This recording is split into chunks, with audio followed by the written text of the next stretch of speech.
సుమన్ టీవీలో మీ business promotions కోసం ఈ కింది నెంబర్ను సంప్రదించగలరు.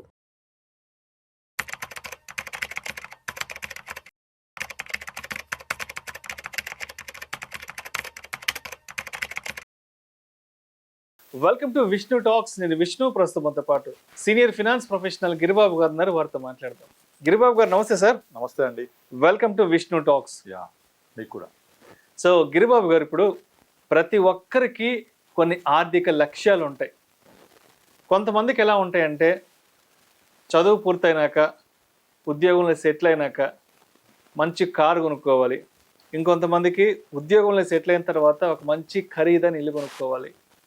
ఇంకొంతమందికి పిల్లలు ఇప్పుడు ఒక 10-15 సంవత్సరాల వయసులో ఉన్నారు, ఇంకొక నెక్స్ట్ ఒక 10 ఇయర్స్కి పిల్లలకు పెళ్లి చేయాలి.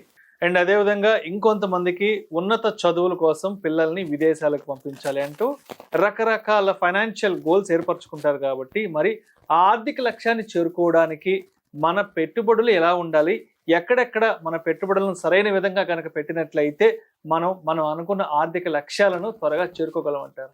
యా, యాక్చువల్గా చాలా మంది మనం చూస్తూ ఉంటాం, వాళ్ళకు పెళ్ళైన తర్వాత జాబ్ వచ్చిన తర్వాత ఇమ్మీడియట్లీ వాళ్ళు ఏవైతే short term, medium term, long term goals ఉంటాయో ప్రతి గోల్కి అప్పులు ఇవ్వడానికి బ్యాంకులు రెడీగా ఉంటాయి, ఫైనాన్షియల్ ఇన్స్టిట్యూషన్స్ రెడీగా ఉంటాయి. సో మీరు ఏది కావాలన్నా సరే ఈఎంఐ రూపంలో దొరికిపోతుంది ఈ రోజుల్లో. ఆఖరికి మీరు ఏదైనా ఒక ఫర్ ఎగ్జాంపుల్ చిన్న ఐటమ్స్ లైక్ ఈవెన్ రీసెంట్గా మేము ఒకటి చిన్న టీవీ ఒకటి తీసుకున్నాం, చిన్న ఆఫీస్లో పర్పస్లో. ఆ 5,000 రూపాయలు 6,000 రూపాయల టీవీ కూడా ఈఎంఐ ఆఫర్ చేస్తున్నాం. 5,000 రూపాయలు అనేది చాలా చిన్న అమౌంట్, మనకి ఈఎంఐ అక్కర్లేదు. అంటే మనల్ని ఎంత సేపు కూడా బయ్యింగ్ చేయడానికి ఎంకరేజ్ చేస్తున్నారు. అయితే ఇది జనాల్లో బాగా అలవాటైపోతుంది. సో ప్రతి ఒక్క అవసరానికి ఒక రకమైన అప్పు దొరుకుతుంది మార్కెట్లో. ఇక లోన్ యాప్స్ అయితే చెప్పక్కర్లేదు. ఇక అప్పు తీసుకోవాలి, డబ్బులు అవసరం అనేది ఇక్కడ తీసేసుకుంటుంది. బట్ ఇది కరెక్ట్ కాదు. యాక్చువల్గా మనకు ఉన్న గోల్స్కి అనుగుణంగా ముందు నుంచే ప్లాన్ చేసుకుంటూ వెళ్తే, ఇంక్లూడింగ్ షార్ట్ టర్మ్ గోల్ అవ్వచ్చు, మీడియం టర్మ్ గోల్ అవ్వచ్చు, లాంగ్ టర్మ్ గోల్ అవ్వచ్చు. ఇప్పుడు ఇల్లు తీసుకోవాలనుకోండి, ఇల్లు తీసుకోవాలని నాకు 1 కోటి రూపాయల బడ్జెట్ అయితే నేను ఒకేసారి 1 కోటి రూపాయల లోన్కి వెళ్ళే బదులు ముందు నుంచి మనము ప్లాన్ చేసుకుంటూ ఒక 3-4 ఇయర్స్ నుంచి కొంత సేవింగ్ చేసుకుంటూ వెళ్ళి దీన్ని డౌన్ పేమెంట్గా వాడుకొని లోన్ తగ్గించుకొని బర్డన్ లేకుండా చేసుకునే అవకాశం ఉంటుంది కదా. అట్లా ప్లాన్ చేసుకొని కనుక వెళ్తే ఎటువంటి లక్ష్యాన్నైనా, ఎటువంటి మనకు లైఫ్లో కావాల్సిన గోల్స్ లైక్ మీరు అన్నట్టుగా children education, foreign education which are very costly, ఇలాంటి అన్ని మనము అందిపుచ్చుకోవచ్చు. కానీ అలా కాకుండా ఇప్పుడు గమనిస్తున్న ట్రెండ్ ఏంటంటే ప్రతిదానికి ఏదో ఒక లోన్ పెట్టేస్తున్నారు. లోన్ పెట్టేసి ఆ లోన్ కట్టే కెపాసిటీ ఉందా లేదా సెకండరీ. అసలు మీరు నమ్మరు, ₹1,00,000 వస్తువు కూడా ₹0 పేమెంట్తో వస్తుంది. బజాజ్ లోన్స్ అని ఏ షోరూమ్కి వెళ్ళినా కూడా మీరేం కట్టక్కర్లేదు, మీకు క్రెడిట్ వర్తినెస్ ఉంటే ఒకసారి మీ కార్డు ఇవ్వండి, పాన్ కార్డు ఇవ్వండి, తీసుకుని వాళ్ళు ప్రాసెస్ చేసి 3 minutesలో small processing fee few hundreds తీసేసుకుని ఐటమ్ ఇచ్చి పంపించేస్తున్నారు ఇంటికి. మనం అంతా లాక్ చేసి పడేస్తారు. సో తర్వాత అది కట్టలేక నెక్స్ట్ అది ఒక 20 నెలల వరకు మనం అన్ని కూడా మూసుకొని కడుతూ కూర్చోవాలి. అది ఇట్లా అయిపోతున్నారు అందరు కూడా. కానీ ఇలా కాకుండా మీరు అన్నట్టుగా ఇన్వెస్ట్మెంట్ కనుక జోడిస్తే మన యొక్క ఆర్థిక లక్ష్యాలు చేరుకోవడానికి, ఫర్ ఎగ్జాంపుల్ ఇప్పుడు వెకేషన్ ఉంది. వెకేషన్ అనేది ఎవ్రీ ఇయర్ లేకపోతే once in 2 years వెళ్తూ ఉంటాం. దానికి మహా అయితే బడ్జెట్ ఒక 4-5 lakhs నుంచి అవ్వదు. ఫారెన్ ట్రిప్ అయితే 4-5 lakhs, డొమెస్టిక్ అయితే ఒక 3 lakhs అయిపోద్ది. ఇది 2 years ప్లాన్ చేసుకుంటే పరాణం ఒక 1.5 lakhs to 2 lakhs. ఇది పరాణం. దాన్ని మనము ఇంకా డివైడ్ చేసుకొని మంత్లీ డివైడ్ చేసుకుంటే హార్డ్లీ ఒక 10,000 అరౌండ్ 10,000 ఇన్వెస్ట్ చేసుకుంటూ వెళ్తే పరాణం మనం 1.2 lakh ఇన్వెస్ట్ చేస్తాం. 2 yearsకి 2.4 lakh. అది పెరిగి ఒక 2.5 to 3 lakhs వస్తే మనకు డొమెస్టిక్ హ్యాపీగా ఫ్యామిలీ 2+2 వెళ్ళి రావచ్చు. ఎంత సింపుల్గా ఉంటుంది చూడండి. సో దీనికోసం మీరు వెకేషన్ కోసం టికెట్స్ బుక్ చేయండి, అక్కడ లోన్ ఆఫర్ ఉంటుంది అన్నమాట. టికెట్స్ అన్ని కొనేటప్పుడు అన్ని వాడు ఈఎంఐలో కట్టేసేయమంటాడు. అలా ఈఎంఐ దొరుకుతుంది కదా అని కడితే లైఫ్ అంతా ఈఎంఐ అయిపోతుంది. ఇంకా వెనక్కి తిరిగి చూస్తే ఏమి ఉండదు, ఈఎంఐలతోటే గడిచిపోతుంటుంది. దీంట్లో ఒక పొరపాటున ఒక్క ఈఎంఐ బౌన్స్ అయిందో చుక్కలు కనబడతాయి. అటు సిబిల్ స్కోరు దెబ్బతింటుంది, అటు ఫ్యూచర్ మన ఫైనాన్షియల్ స్టెబిలిటీ దెబ్బతింటుంది, ప్లస్ మనం ఆర్థికంగా మన యొక్క డిసిప్లిన్ దెబ్బతింటుంది. ఇవన్నీ విధాలుగా నష్టం అవుతుంది. అట్లా కాకుండా ప్రతి ఆర్థిక లక్ష్యానికి మనం ఒక ఇన్వెస్ట్మెంట్తో జోడించుకుంటూ వెళ్తే, ఇన్వెస్ట్మెంట్ ఒక అడ్వాంటేజ్ ఏంటి, రేట్ ఆఫ్ రిటర్న్ వస్తుంది, మనకు ఇంట్రెస్ట్ వస్తుంది కదా, గ్రోత్ వస్తుంది. ఈ గ్రోత్ అనేది much higher than the rate of interest. ఇప్పుడు suppose for example home loan ఉంది, 8%, 9% అలా ఉంటుంది, దాని లోపే ఉంటుంది. అటువంటి 8%, 9% బదులు మీరు ఎప్పుడు ఇల్లు తీసుకోవాలనుకుంటున్నారు, ఒక 5 yearsకో 8 yearsకో 10 yearsకో ప్లాన్ చేసినప్పుడు ఇప్పటి నుంచే ఇన్వెస్ట్ చేసుకుంటూ పోండి. రిక్వైర్డ్ ఈఎంఐ కడుతున్నా అనే ఫీలింగ్ ఇన్వెస్ట్ చేస్తూ పోండి. ఒక 8 years టార్గెట్ పెట్టుకొని ఒక 4 years తర్వాత ఒక ఇంటి కోసం మనం వెతుక్కొని నాకు ఇల్లు సూట్ అవుతుంది బాగుంది అనుకున్నప్పుడు డౌన్ పేమెంట్తో స్టార్ట్ చేసి నెక్స్ట్ 4 years పొజిషన్ వచ్చేలా తీసుకోండి. ఈ లోపల మన first beginning 4 years second 4 years కలుపుకుంటే మన దగ్గర చాలా అమౌంట్ జమ అయిపోద్ది. సో అంత అమౌంట్ ఉన్నప్పుడు దాని నుంచి ఎవ్రీ మంత్ ఎలిజిబిలిటీ తీసుకొని ఈఎంఐ కట్టేయచ్చు. ఎంత ఈజీగా ఉంటుంది అంటే మనం ఫస్ట్ ప్లాన్ చేసి ఆ గోల్కు తగ్గట్టుగా టైంని సెట్ చేసుకొని టైం తగ్గట్టుగా అమౌంట్ సెట్ చేసుకొని ఇన్వెస్ట్మెంట్ తోటి కనుక వెళ్తే మీరు లైఫ్లో ఎటువంటి ఈఎంఐలు తీసుకోవాల్సిన అవసరం ఉండదు. ఒకసారి మీరు ఇమాజిన్ చేయండి, నాకు వచ్చే సాలరీలో ఫస్ట్ సాలరీ వస్తుంది. కొంతమంది పరిస్థితి ఎలా ఉంటుందంటే 5వ తారీఖు వరకు అన్ని ఈఎంఐలు కట్ అయిపోతాయి. ఈ బ్యాంకులు కూడా ఏం చేస్తారు, వాళ్ళు వెరైటీగా end of the month better, అదే 25వ తారీఖు పైన బెటరు, అన్ని ఈఎంఐలు కూడా 2, 3, 5 తారీఖు పెట్టేస్తారు. మీ సాలరీ 1వ తారీఖు వచ్చింది అంటే 5వ తారీఖులా అకౌంట్ ఖాళీ. సో చూస్తుంటాం కదా, టింగ్ అని ఫస్ట్ మెసేజ్ వస్తుంది. సో హ్యాపీ నవ్వుతూ ఉంటాడు. ఇక తర్వాత ఒకటి డెబిట్ అవుతూ ఉంటుంది. మళ్ళీ నెక్స్ట్ మంత్ ఫస్ట్ కోసం వెయిట్ చేయాలి. ఇది కాదు కదా లైఫ్ అంటే. సో మీరు దాన్ని ఏం చేయాలంటే మీ ఆర్థిక లక్ష్యాన్ని ఫస్ట్ పేపర్ మీద నిర్వచించుకొని ఎస్టాబ్లిష్ చేసుకొని షార్ట్ టర్మ్ ఏమున్నాయి, మీడియం టర్మ్ ఏమున్నాయి, మన ఎడ్యుకేషన్, పిల్లల ఎడ్యుకేషనా, లేకపోతే వెకేషనా, ఇల్లు, కారు, లేకపోతే ఎమర్జెన్సీ ఫండ్, వీటన్నిటికీ కూడా ఒక చిన్న ఇన్వెస్ట్మెంట్ జోడించుకొని దాంతో అవసరమైతే కొంచెం అమౌంట్ లోన్ తీసుకోండి అవసరమైతే. అప్పుడు మీకు లోన్ బర్డెన్ తగ్గుద్ది, కంఫర్టబుల్గా రీచ్ అయిపోతారు. సో నా మెయిన్ ఉద్దేశం ఏంటంటే మీ యొక్క ఆర్థిక లక్ష్యాన్ని నెరవేర్చుకోవాలంటే కొంచెం టైం తీసుకొని ఇన్వెస్ట్మెంట్ స్టార్ట్ చేసి ఆ ఇన్వెస్ట్మెంట్ని ఈఎంఐ కింద కన్వర్ట్ చేసుకోండి.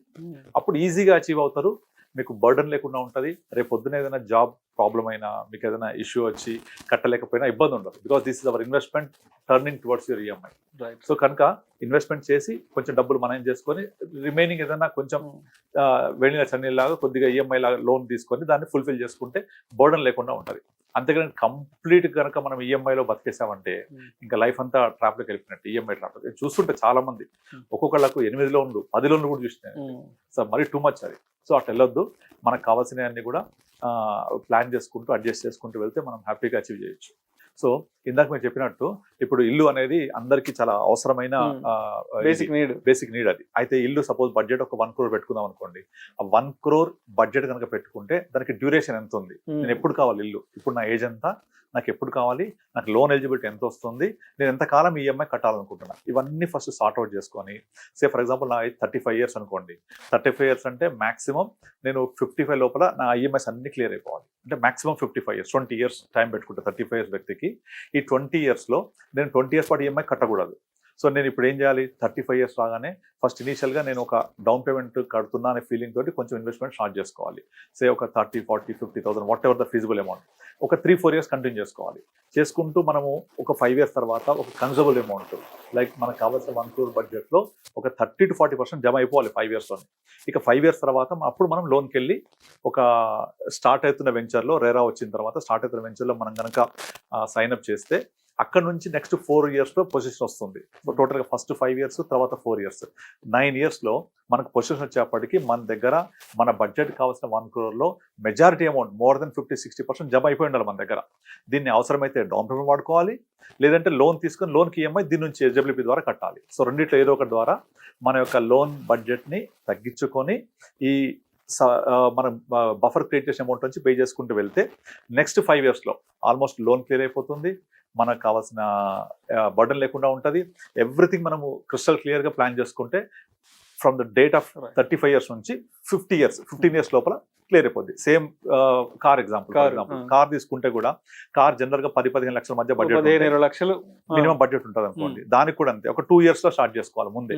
ఆ 2 years తర్వాత మన దగ్గర మన బడ్జెట్ లో సంబంధించిన అట్లీస్ట్ 1/3 అమౌంట్ జమ అయిపోయి ఉండాలి. రిమైనింగ్ అమౌంట్ లోన్ తీసుకోండి. ఆ లోన్ తీసుకొని మన డౌన్ పేమెంట్ అయినా ఓకే, లేదంటే దీని నుంచి ఎస్డబ్ల్యూపీ ద్వారా అయినా సరే ఈఎంఐ కడుతూ అక్కడ నుంచి 2 years + 5 టోటల్గా 7 years ఇస్తారు కార్ లోన్కి. ఆ 7 yearsలో మన దగ్గర 2 years సంబంధించిన బడ్జెట్ ఉంది కదా. సో రిమైనింగ్ 5 yearsకి సరిపడా లోన్ తీసుకొని టెన్యూర్ 5 పెట్టుకొని ఆ 5 yearsని కూడా మనం ఈజీగా పే చేసుకుంటూ వెళ్ళిపోవచ్చు. సో మనకు కావాల్సిన 12 to 15 lakhs బడ్జెట్ కార్ని ముందు నుంచి ప్లాన్ చేసుకొని 2 years తర్వాత ఈఎంఐ కట్టడం స్టార్ట్ చేస్తే హ్యాపీగా క్లియర్ చేసుకోవచ్చు. సో అట్లా మనం ఫారెన్ ఎడ్యుకేషన్, సో అంటే ఇప్పుడు ఎడ్యుకేషన్ విషయానికి వచ్చినా ఏదైనా ఫారెన్ పోవాలంటే కనీసం చాలా మంది ఒక 50 lakhs వరకు పెట్టుకుంటారు, మినిమం 50 లక్షల వరకు ప్లాన్ చేసుకుంటారు కాబట్టి మరి ఈ 50 లక్షల్ని మనం అచీవ్ అవ్వాలంటే దానికి కూడా ఇక్కడ ఒక అడ్వాంటేజ్ ఉంటుంది. మన ఎడ్యుకేషన్ లో అన్నిట్లాగా ఇమీడియట్లీ మనం ఏమీ కట్టక్కర్లేదు. ఇంట్రెస్ట్ ఫస్ట్ ఇనిషియల్ గా ఫస్ట్ 3-4 years చదువుకునేప్పుడు అసలు అన్నిటికీ మానిటరింగ్ ఇచ్చేస్తాడు, ఏమీ కట్టే పని లేదు. మనం ఎడ్యుకేషన్ కంప్లీట్ అయిన తర్వాత మళ్ళీ 1 year టైం ఇస్తాడు. టైం ఇచ్చిన తర్వాత మళ్ళీ మనకు కావాలనుకుంటే ఓన్లీ కొంచెం రోజులు ఇంట్రెస్ట్ లేదా ఈఎంఐ కట్టొచ్చు. అలా మొత్తం ఒక్కసారి కట్టడం అయితే వాడు ఏం చేస్తాడు, ఫస్ట్ 4 years ఎడ్యుకేషన్ పీరియడ్ కూడా ఇంట్రెస్ట్ అంతా కలిపి చాలా తడిసి మొప్పడైపోతుంది మన ఎడ్యుకేషన్ లోన్. పేరుకి ఎడ్యుకేషన్ లోన్ తక్కువ ఉంటుంది అనుకుంటాం, కానీ ఈ మానిటరింగ్ ఇచ్చి మొదటి 3-4 years ఏమీ కట్టద్దు అన్నప్పుడు మీకు బర్డన్ చాలా పెరిగిపోతుంది. అట్లా కాకుండా స్మాల్ ఇంట్రెస్ట్, ఇప్పుడు మీరు ఒక 50 lakhs లోన్ తీసుకుంటే దాని తాలూకా ఇంట్రెస్ట్లో కొంత కాంపోనెంట్ కడుతూ పోతే బర్డన్ లేకుండా ఉంటుంది.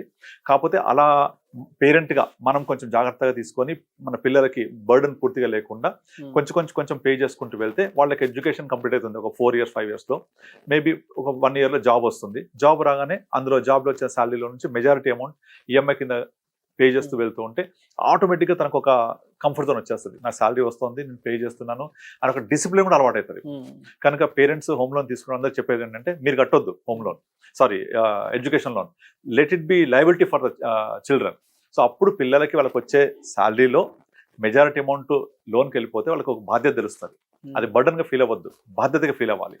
అలా బాధ్యతగా ఫీల్ అయ్యి కనుక పెళ్లికి ముందే ఒక ఈఎంఐ కడుతూ ఉంటే వాళ్ళ లైఫే ఒక డిసిప్లిన్ లైఫ్ అయిపోతుంది. వాళ్ళ లైఫ్ డిసిప్లిన్ గా అలవాడుతుంది. నేను చాలా మందిని చూశాను.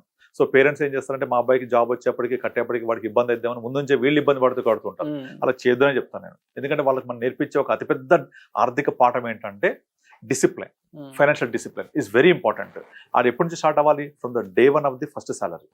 సాలరీ వచ్చిన దగ్గర నుంచి వాళ్ళు డిసిప్లిన్ గా వృధా ఖర్చులు చేయకుండా, వాళ్ళకి లోన్ కనుక ఉంటే లోన్ కట్టుకుంటూ వెళ్ళిపోవాలి, లేదా ప్రాపర్ ఇన్వెస్ట్మెంట్ ప్లాన్ చేసుకుంటే ఫర్దర్ లైఫ్ చాలా బెటర్గా ఉంటుంది. ఎందుకంటే ఇప్పుడున్న మోడర్న్ ఎరాలో మన యొక్క రిటైర్మెంట్ పీరియడ్ ఎప్పుడు అని చెప్పొచ్చు, 60 years మన పేరెంట్స్. ఇప్పుడు జనరేషన్ 50-55, కమింగ్ జనరేషన్ 40-45 లోపే. మరి వాళ్ళకు ఆ 45 తర్వాత నుంచి మంత్ ఇన్కమ్ ఎవరు ఇవ్వాలి? అండ్ 45 తర్వాత ఇంకొక 40 years బతికితే దానికి సంబంధించిన కార్పస్ ఎవరు జనరేట్ చేయాలి? కనుక ముందు నుంచే ప్లాన్ చేసుకుంటూ పోవాలి. అలా చేసుకుంటూ పోతేనే మన యొక్క ఆర్థిక లక్ష్యాలు నెరవేర్చుకుంటాం. కనుక ఎడ్యుకేషన్ లోన్ అనేది పిల్లలకే ఒక బాధ్యతగా అప్పచెప్పేయాలి. ఇల్లు కొనాలన్నా కారు కొనాలన్నా ముందు నుంచే ప్లాన్ చేసుకుంటూ వెళ్ళండి, కొంచెం కార్పస్ జనరేట్ చేసుకోవడానికి. That will help you out in clearing the total loans. Thank you sir, thank you so much Giribabu. Thank you అండి.